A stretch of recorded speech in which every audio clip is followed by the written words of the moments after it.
من الشیطان الرجیم کتاب الہدایہ دس ششم القسم الاول فی الاسم وقد مر تعریفہ وهو ينقسم على قسمین معرب و مبنی فلنذکر احکامہ فی بابین الباب الاول فی اسم المعرب وفیہ مقدمۃ وثلاث مقاصد وخاتمہ اما المقدمۃ ففیہ ثلاثۃ فصول تا آخر۔ بس ہماری آج شروع ہو رہی ہے کہ ہم نے بیان کیا کہ اس ہماری کتاب میں ایک مقدمہ ہے اور 3 قسموں پہ ہم بحث کریں گے اور ایک خاتمہ۔ مقدمہ ذکر کر دیا گیا، اب قسم اول کو ذکر کر رہے ہیں۔ فرماتے ہیں قسم اول جو ہے اسم کے بارے میں، قسم اول اسم کے بارے میں۔ اس قسم اول میں ہم بیان کریں گے، اسم کی تعریف تو ہم بیان کر چکے ہیں، اسم کے علامات بھی بیان کر چکے ہیں۔ اب اس قسم اول میں یہ ہم بیان کریں گے کہ جتنے اسم بھی ہیں ان کی 2 ہی صورتیں ہیں، یا وہ معرب ہیں یا مبنی، یعنی اسم تقسیم ہوتا ہے 2 قسموں کی طرف، یا معرب یا مبنی، اس کے علاوہ اس کی کوئی قسم نہیں ہے۔ اور ہم ان دونوں قسموں کے احکام کو 2 بابوں میں ذکر کریں گے۔ پہلا باب جو ہے وہ اسم معرب کے بارے میں ہم یہ بیان کریں۔ پہلا باب جو ہے اسم معرب کے بارے میں ہے، اور اسم معرب کو مقدم اس لیے کہا۔ اب پہلے سوال یہ ہوتا ہے کہ آپ نے اسم کی بحث کو کیوں مقدم کیا ہے؟ تو میں عرض کر چکا ہوں، اگر آپ توجہ کی گئی ہو تو اسم میں ایک شرافت پائی جاتی ہے، اسم میں ایک فضیلت پائی جاتی ہے جو دوسروں میں نہیں، کیونکہ کلام کی ترکیب فقط اسم سے ممکن ہے کہ 2 اسم ہو جائے تو کلام مرکب ہو جائے۔ اس کلام کی ترکیب میں اسم کا کسی دوسرے کا محتاج نہ ہونا یہ اس کی فضیلت ہے، اور عقلاً اور شرعاً اور عرفاً حق یہ ہے کہ جو صاحب فضیلت ہو اس کو مقدم رکھا جائے، تو اسی وجہ سے اسم کو پہلے رکھا گیا۔ اب اگلا سوال یہ ہو سکتا ہے کہ جب اسم کو آپ نے مقدم کر دیا ہے تو پھر اسم کی 2 قسمیں ہیں، معرب اور مبنی، تو پھر آپ نے معرب کو کیوں مقدم رکھا ہے؟ تو فرماتے ہیں اس وجہ سے کہ اسم میں جو اعراب پایا جاتا ہے یہ اعراب اس کی شرافت ہے، اور اس کی شرافت کی وجہ سے، کیونکہ اعراب میں ایک شرافت پائی جاتی ہے معرب میں، اس وجہ سے اس کو مقدم کیا گیا۔ یہ انشاءاللہ شرافت کون سی ہے یہ میں نے حق تو نہیں بنتا تھا کہ ذکر کرتا، یہ چونکہ ہمارے صاحب کتاب نے کہا کہ ہم کیلو کال نہیں کریں گے تو اتفاقاً بات ہو گئی ہے، میں اس کو یہیں کلوز کر دیتا ہوں۔ انشاءاللہ یہ سمدیہ والے یا سیوطی والے ذکر کریں گے کہ ان میں کون کون سی شرافتیں پائی جاتی ہیں۔ پہلا باب جو ہے ہمارا اسم معرب کے بارے میں، اس پہلے باب میں ہم 3 چیزیں ذکر کریں گے۔ پہلا، اس میں ایک مقدمہ ہے، پھر 3 مقاصد ہیں، پھر ایک خاتمہ ہے۔ فرماتے ہیں کہ سب سے پہلے مقدمے کی میں بات کرتے ہیں کہ اس مقدمے میں 3 فصلیں ذکر کی جائیں گی۔ پہلی فصل میں یہ ذکر کیا جائے گا کہ اسم معرب کی تعریف کیا ہے اور اس کا حکم کیا ہے۔ فرماتے ہیں کہ اسم معرب کی تعریف یہ ہے، ہر وہ اسم جو مرکب ہو اپنے غیر کے ساتھ۔ 2 چیزیں پائی جاتی ہیں اسم معرب میں، اس کی تعریف کے 2 جز ہیں جن کو آپ نے غور سے سننا ہے۔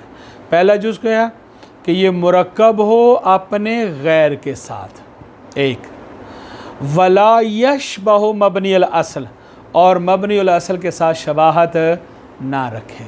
اس کا مقصد ہے کہ اگر کوئی کلمہ مرکب مال غیر نہیں ہے تو چاہے وہ معرب ہونے کی صلاحیت رکھتا ہو لیکن فی الحال اس وقت وہ معرب نہیں ہے، یا وہ مرکب تو مال غیر ہے لیکن مبنی الاصل کے ساتھ شباہت رکھتا ہے تو پھر بھی وہ معرب نہیں ہے، کیونکہ شباہت کی وجہ سے وہ مبنی ہو جائے گا۔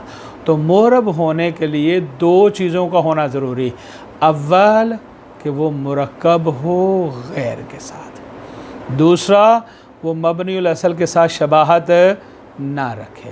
سوال یہ ہے کہ یہ مبنی الاصل کیا ہے کہ جن کے ساتھ روکا جا رہا ہے کہ وہ مبنی الاصل کے ساتھ شباہت نہ رکھیں؟ تو فرماتے ہیں اس سے میری مراد حروف ہیں۔ آپ یاد ہے آپ کو کہ تمام نامیر میں پڑھا جا چکا ہے کہ تمام حروف جو ہے وہ مبنی ہے. فعلوں میں سے فعل ماضی مبنی ہے اور امر حاضر مبنی. یہ تین جو ہے مبنی الاصل ہے. لہذا جو کلمہ مرکب مال غیر ہو اور وہ مبنی الاصل کے ساتھ شباہت نہ رکھے، یعنی ان تینوں میں سے کسی ایک کے ساتھ شباہت نہ رکھتا ہو، تو پھر ہم اس کلمے کو معرب قرار دیں گے. جیسے مثال دے رہا ہے، زیدن کی مثال ہے کاما زیدن میں. کاما زیدن میں زیدن معرب ہے. کیوں بھائی؟ اس لیے کہ اس میں دونوں چیزیں صادق آتی ہیں. غیر یعنی کاما کے ساتھ مرکب بھی ہے اور زید مبنی الاصل کے ساتھ شباہت بھی نہیں رکھتا، تو اس کا مقصد ہے کہ زید معرب ہے. ہاں اکیلا زید کہ جو مرکب نہ ہو یہ معرب نہیں ہے، اگرچہ معرب ہونے کی صلاحیت رکھتا ہے لیکن مرکب نہیں ہے، لہٰذا یہ معرب نہیں ہے. اسی طرح یہ لفظ ہاؤلائی ہے کہ کاما ہاؤلائی میں، یہ کاما ہاؤلائی میں اس کے باوجود کہ اس کے کہ یہ مرکب مال غیر ہے، لیکن چونکہ مبنی الاصل کے ساتھ شباہت رکھتا ہے لہذا یہ معرب نہیں ہے. آپ فرماتے ہیں کہ معرب کون ہو گیا؟ اس کے لیے دو چیزیں بیان ہوگی کہ معرب وہ ہے کہ جو مرکب مال غیر ہو اور مبنی الاصل کے ساتھ شباہت نہ رکھتا ہو. اس کا دوسرا نام اسم متمکن ہے. اس کا نام کیا رکھا گیا ہے؟ معرب بھی اور متمکن بھی. متمکن کیوں رکھا گیا؟ اس لیے کہ یہ پوری قوت و طاقت رکھتا ہے اعراب اٹھانے کی. اس کا حکم یہ ہے، معرب کا حکم کیا ہو؟ یہ تعریف پڑھ لی. اب معرب کا حکم کیا ہے؟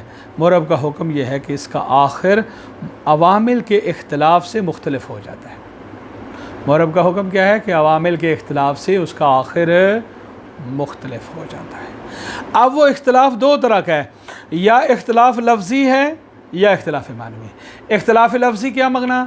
یعنی کوئی ایسی چیز معنی نہیں ہے جو اس اختلاف کو ظاہر ہونے سے روک دے، تو یہ اختلاف لفظی ہے. جیسے جانی زیدن، رأیت زیدن، مررت بزیدن. تو اب یہاں پر ہم نے کہا جانی زیدن، رأیت زیدن، مررت بزیدن. پہلی مثال میں زیدن پڑھا، دوسری میں زیدن پڑھا، تیسری میں زیدن پڑھا. کیوں؟ اس لیے کہ عوامل مختلف ہوتے گئے، آخر مختلف ہوتا گیا. پہلے میں جا فاعل کا تقاضا کرنے والا عامل آیا تھا تو ہم نے زیدن پڑھ دیا. دوسری میں نصب کے تقاضے والا آیا تھا تو ہم نے زیدن پڑھ دیا. تیسرے میں جر کے تقاضے کرنے والا عامل آیا تو ہم نے بے زیدن زیدن پڑھ دیا. تو یہاں ہم نے باقاعدہ اس اختلاف کا تلفظ کیا ہے، اس وجہ سے اس اختلاف کو اختلاف لفظی کہا جاتا ہے. یا اختلاف تقدیری ہے کہ فرض یہ ہے کہ یہاں اختلاف پایا جاتا ہے لیکن لفظاً ہم اس میں اختلاف نہیں ہے. کیوں نہیں ہے؟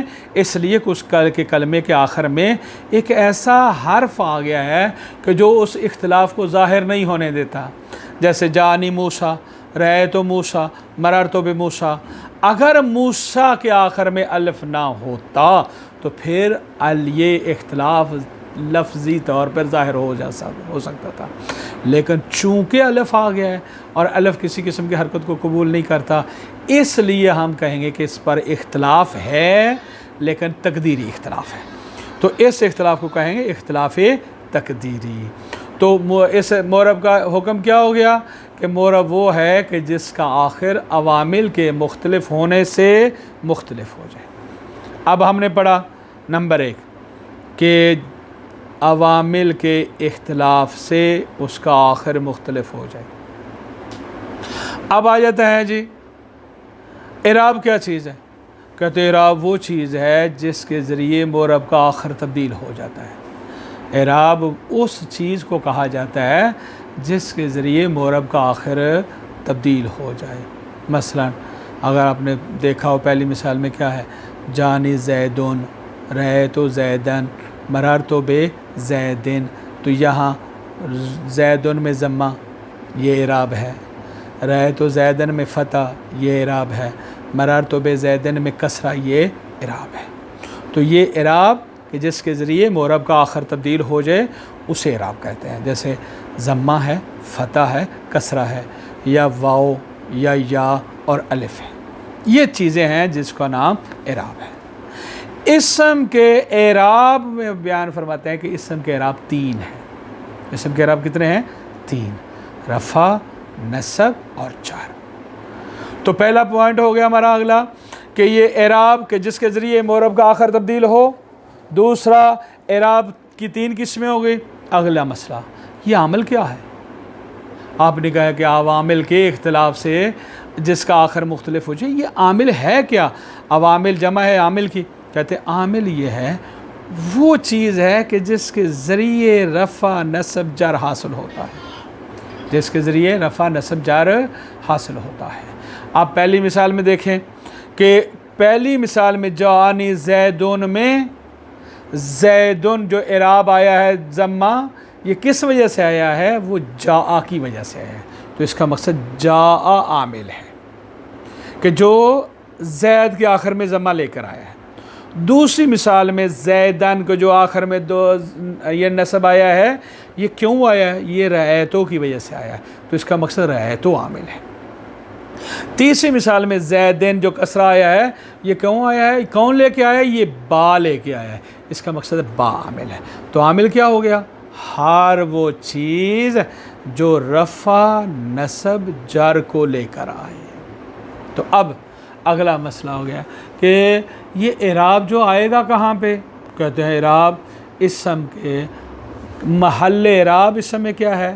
آخری کلمہ ہے. آخری کلمہ ہے کہ جہاں پر اعراب ظاہر ہوگا. اسی سے انہوں نے یہ ظاہر کر دیا کہ ناویوں کا تعلق کلمے کے آخر کے ساتھ ہے. انہوں نے جتنی بات کرنی ہے کلمے میں اسی سے بات کرنی ہے کہ کلمے کے آخر کے ساتھ ہے. کلمے کے شروع میں نحوی بحث نہیں کرتے. اس لیے اگر انشاءاللہ آپ کو یاد ہو تو نحویر میں آپ پڑھ چکے ہیں کہ صحیح اسے کہا جاتا ہے نحویوں کے نزدیک کہ جس کا آخری صحیح ہو. اس وجہ سے وہ زید کو صحیح مانتے ہیں لیکن صرفی زید کو صحیح نہیں مانتے کیونکہ ان کے نزدیک اس میں یا پائی جاتی ہے. لیکن نحوی کہتے ہیں ہمیں یا سے کوئی غرض نہیں ہے، ہماری غرض یہ ہے کہ دال کلمہ آخر جو ہے جس پہ اعراب آنا ہے وہ صحیح ہے. محل اعراب اسم کا کیا ہے؟ حرف آخر. اب آئیں ہم آپ کو ساری کی مثال دیتے ہیں، تمام کی مثال. جیسے کاما زیدن. اب اس میں کاما کیا ہے؟ عامل ہے کہ جس کی وجہ سے زیدن میں ضمہ آیا ہے. ٹھیک ہے. یہ زید کیا ہے؟ کہتا ہے یہ معرب ہے کہ جس کا جو مرکب مال غیر ہوا ہے اور مبنی الاصل کے ساتھ اس نے شباہت بھی نہیں رکھی. اور یہ ضمہ کیا ہے؟ کہتے ہیں ضمہ وہی اعراب ہے. دال کیا ہے؟ محل اعراب ہے. کاما عامل ہے جو اعراب کو لے کے آیا ہے، زید معرب ہے، ضمہ اعراب ہے اور دال محل اعراب ہے. تو اب اگلی بات سنیں. فرماتے ہیں اگلی بات یہ ہے کہ کلام عرب میں 2 چیزیں صرف معرب ہیں اور کوئی نہیں ہے. ایک اسم متمکن معرب ہے اور دوسرا فعل مضارع معرب ہے. اسم متمکن معرب ہے اور دوسرا فعل مضارع معرب ہے. اور اسم متمکن میں ہم ابھی بات کریں گے انشاءاللہ، شروع ہو جائے گی ہماری. اور فعل مضارع کے بارے میں دوسری قسم میں ہم بحث کریں گے. بسم اللہ دیکھیں ذرا. بسم اللہ الرحمن الرحیم. القسم الاول فی الاسم. پہلی قسم اسم کے بارے میں ہے. وقد مر تعریفہ، اور اس کی تعریف گزر چکی ہے. کہاں گزری ہے؟ ابھی 2 دن پہلے 3 دن پہلے ہم نے کہا وحد تعریف میں جا کے کہ وہ اسم وہ کلمہ ہے کہ جو ایسے معنی پہ دلالت کرتا ہے جو اس کی ذات میں پایا جاتا ہے اور وہ زمان معنی 3 زمانوں میں سے کسی ایک کے ساتھ ملا ہوا نہیں ہوتا. اور اس کی علامات کی تھی کیا تھی وہ بھی ذکر ہو چکی. فَهُوَ يَنْقَسِمُ عَلَىٰ قِسْمَيْنِ. اور یہ اسم تقسیم ہوتا ہے 2 قسموں پر، معربین و مبنیین. معرب اور مبنی کی طرف. اس معربین اور مبنیین کو آپ سارے اعراب پڑھ سکتے ہیں. معربین و مبنیین بھی پڑھ سکتے ہیں اس صورت میں ہم نے اس کو، یعنی اور معربن و مبنیین بھی پڑھ سکتے ہیں اور معربن و مبنیون بھی پڑھ سکتے ہیں. لیکن جو پڑھنا ہے اس کی وجہ آپ کو پتہ ہونی چاہیے. معربن پڑھیں گے تو یہ مبتدا معذوف کی خبر بن جائے گا، یعنی احدہما معربن و ثانیہما مبنی. یا اس کو آنی فعل کے لیے مفعول بنا دیں، آنی موربن و مبنین، یا اس کو موربن و مبنین بنے کہ قسمین سے اس کو بدل بنا دیں، اور سب سے بیسٹ یہی اعراب ہے۔ پس ہمیں چاہیے، ہم انشاءاللہ ذکر کریں گے ان کے احکام کو، ان دونوں یعنی اس اسم کے احکام کو ذکر کریں گے فی بابین، دو بابوں میں۔ الباب الاول، پہلا باب فی اسم المورب، اسم مورب کے بارے میں، وفیہ مقدمتون، اس میں ایک مقدمہ ہے، وثلاث مقاصدہ، اور اس میں 3 مقاصد ہیں، وخاتمتون، اور ایک خاتمہ ہے۔ اما المقدمہ تو بہرحال مقدمہ، ففیہا ثلاثۃ فصولین، کہ اس میں 3 فصلیں ہیں، فیہا، اس مقدمہ میں 3 فصلیں ہیں۔ الفصل الاول، پہلی فصل، فی تعریف الاسم المورب، اسم مورب کی تعریف کے بارے میں ہے۔ تعریف کیا ہے؟ وَهُوَ كُلُّ اسم رُكِّبَ مَا غَيْرِهِ، ہر وہ اسم کہ جس کو مرکب کیا گیا ہو اس کے غیر کے ساتھ، وَلَا يَشْبَهُ مَبْنِيَ الْأَصْلِ، اور وہ مبنی الاصل کے ساتھ شباہت نہ رکھتا ہو۔ یہ پوری تعریف ہے، اور کوشش کریں اس تعریف کو زبانی یاد کریں۔ آنی، میری مراد کیا ہے؟ الحرفہ، مبنی الاصل سے میری مراد کیا ہے؟ حرف، والفعل الماضیہ وامر الحاضر، یہ 3 ہے۔ نحو جیسے زیدون، فی کاما زیدون، اس زیدون ہے کاما زیدون میں، یہ مورب ہے جو مرکب مال غیر بھی ہے اور مبنی الاصل کے ساتھ شباہت نہیں رکھتا۔ لا زیدن وحدہ، اکیلا زید نہیں، کیوں؟ لعدم ترکیب، کیونکہ مرکب نہیں ہے، اور مورب ہونے کے لیے مرکب مال غیر ہونا ضروری ہے۔ اور نہ ہی ہاؤلائے مورب ہے کاما ہاؤلائے میں، کیوں نہیں ہے؟ لوجود الشبہ، کیونکہ اس میں شباہت پائی جاتی ہے، ہاؤلائے کو حرف کے ساتھ شباہت حاصل ہے، اس لیے مورب نہیں ہے۔ وَيُسَمَّى مُتَمَكِّنًا، ہم نے اس کا نام رکھا گیا ہے متمکن۔ حکمہ، ہو کی ضمیر کا مرجع کیا ہے؟ مورب۔ اس مورب کا حکم کیا ہے؟ ان یختلف آخرہ باختلاف العوامل، کہ اس کا آخر مختلف ہو جائے عوامل کے اختلاف کے ساتھ۔ اس کا حکم کیا ہے؟ کہ اس کا آخر مختلف ہو جاتا ہے عوامل کے اختلاف کے ساتھ۔ اختلافاً لفظیاً، اختلاف لفظی، وہ اختلاف لفظی ہو سکتا ہے۔ یہ اختلافاً، یہ مفعول مطلق ہے یختلفوں کے لیے، اور لفظیاً اس اختلاف کی صفت ہے، یعنی ایسا اختلاف کو جو لفظی ہو، جیسے جانی زیدن، رأیت زیدن، مررت بزیدن، جانی زیدن یعنی میرے پاس زید آیا، رأیت زیدن میں نے دیکھا زید کو، مررت بزیدن اور میں گزرا زید کے ساتھ سے۔ اور تقدیریاً، یا وہ اختلاف تقدیری ہو، جیسے جانی موسیٰ، رأیت موسیٰ، مررت بموسیٰ، کہ آیا میرے پاس موسیٰ، میں نے دیکھا موسیٰ کو، گزرا میں موسیٰ کے ساتھ۔ تو اب غور سے دیکھیں تو ظاہری طور پر یہاں اختلاف نہیں ہے، کیوں نہیں ہے؟ اس لیے کہ اس کے آخر میں الف آ گیا ہے، وہ اس اختلاف کو قبول نہیں کر رہا۔ وَالْإِعْرَابُ مَا بِهِ يَخْتَلِفُ آخِرُ الْمُعْرَبِ، اعراب وہ چیز ہے کہ جس کے ذریعے مورب کا آخر جو ہے وہ تبدیل ہو جائے، جس کے ذریعے مورب کا آخر تبدیل ہو جائے، جیسے ضمہ ہے، والفتح فتح ہے، والکسرت کسرہ، واو ہے، والیا اور الف۔ وَإِعْرَابُ الْاسْمِ ثَلَاثَةُ أَنْوَاعٍ، اسم کے اعراب کی 3 قسمیں ہیں، رفع ونصب وجر۔ والعامل ما يحصل به رفع ونصب وجر، عامل وہ چیز ہے جس کے ذریعے حاصل ہوتا ہے رفع، نصب اور جر، یہ رفع ونصب وجر یحصل کا فاعل ہے۔ ومحل الاعراب من الاسم، اسم کا محل اعراب کیا ہے؟ هو الحرف الآخر، حرف آخر ہے، کہ اسم کا محل اعراب ہوا حرف الآخر، آخری حرف ہے۔ ومثال الکل، تمام کی مثال، نہ وجہ سے کاما زیدون، فکاما عامل، پس کاما عامل ہے، وزید مورب اور زید مورب ہے، وضمۃ اعراب اور ضمہ اعراب ہے، والدال محل الاعراب اور دال محل اعراب ہے۔ اعلام، غور سے بات سنیں، انہ لا مورب فی کلام العرب، کلام عرب میں کوئی مورب نہیں ہے، الا اسم المتمکن، سوائے اسم متمکن کے، والفعل المضارع اور فعل مضارع کے، وسیجزی حکمہ فی قسم ثانی، انشاءاللہ فعل مضارع کا حکم قسم ثانی میں آئے گا انشاءاللہ تعالی۔ وصلی اللہ علی محمد وآلہ